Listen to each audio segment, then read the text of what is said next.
ये घाटे का सौदा है।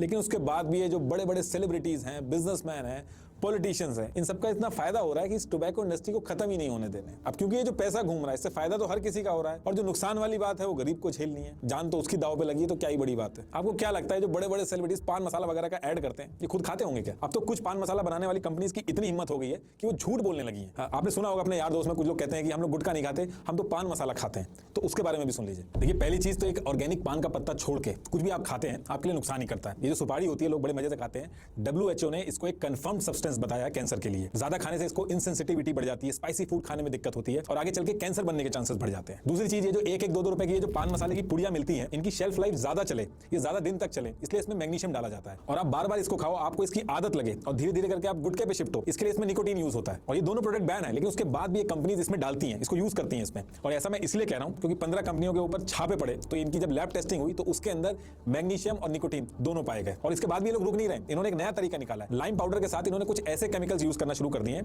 जो शुरू में मैग्नीशियम नहीं दिखाएंगे, लेकिन जब आप उसको मिक्स करेंगे और खाएंगे तब वो मैग्नीशियम बन जाएगा। मतलब कि जो प्रोडक्ट बैन है वो मुंह में जाने के बाद बनेगा, इसलिए उसकी टेस्टिंग ही नहीं हो सकती। और जो बोलते हैं ना कि हम खाली पान मसाला खा लेते हैं, ओकेजनली खाते हैं, गुटखा नहीं खाते हैं, उनको समझाइएगा कि इससे प्री मैलिग्नेंट कंडीशन शुरू हो जाती है। इसलिए आप देखोगे पान मसाला और गुटखा खाने वालों के मुंह इतना छोटा हो जाता है कि 4 फिंगर टेस्ट तक में फेल हो जाते हैं, मुंह ही नहीं खुल पाता है। विनय तिवारी नाम के गुटखा बिजनेसमैन थे पहले, जिनको 2011 में ओरल कैंसर हो गया। और इस ओरल कैंसर होने के बाद इन्होंने इस पूरी गुटखा इंडस्ट्री की पोली खोल दी। इन्होंने कहा कि गुटखा महंगा ज्यादा नहीं किया जा सकता, क्योंकि जो लो क्लास इसको खाता है उसको खरीदना बंद कर देगा, सेल पे बहुत ड्रास्टिक फर्क आ जाएगा, इसलिए इसको महंगा नहीं किया जा सकता। इसलिए असली इंग्रेडिएंट्स यूज करने की बजाय जैसे कत्था होता है उसकी जगह पे मैग्नीशियम कार्बोनेट यूज कर लिया जाता है, गैम्बेर और भी कई सारे केमिकल यूज किए जाते हैं जो खाने के लिए बने ही नहीं है। उनको सिर्फ इसलिए डाला जाता है ताकि गुटखे का फ्लेवर मेंटेन हो। और इन्होंने ये कहा कि अगर ऐसा नहीं करेंगे तो इनकी मजबूरी है, क्योंकि वरना पैसा बढ़ाना पड़ जाएगा, इनका नुकसान हो जाएगा। इन्होंने ये कहा कि अगर कोई भी अगर लॉजिक लगाएगा तो उसको पता चल जाएगा ये जो केसर फ्लेवर्ड गुटखा है, इलायची या गुलाब गुटखा है, इसको कंपनी 1-2 रुपए में कैसे बेच सकती है। 1 किलो केसर की जो कॉस्ट होती है वो लाखों में होती है, लेकिन उसका जो केमिकल सब्स्टिट्यूट होता है वो 2300 रुपए किलो में मिल जाता है। इलायची का जो केमिकल फ्लेवर होता है वो 1500 रुपए पर केजी में मिल जाता है, जबकि असली इलायची आपको पता बहुत महंगी आती है। और आपस में कंपटीशन इतना ज्यादा है कि जितने गुटखा मैन्युफैक्चरर हैं उनकी मजबूरी बन गई है ऐसे केमिकल सब्स्टिट्यूट्स को यूज करना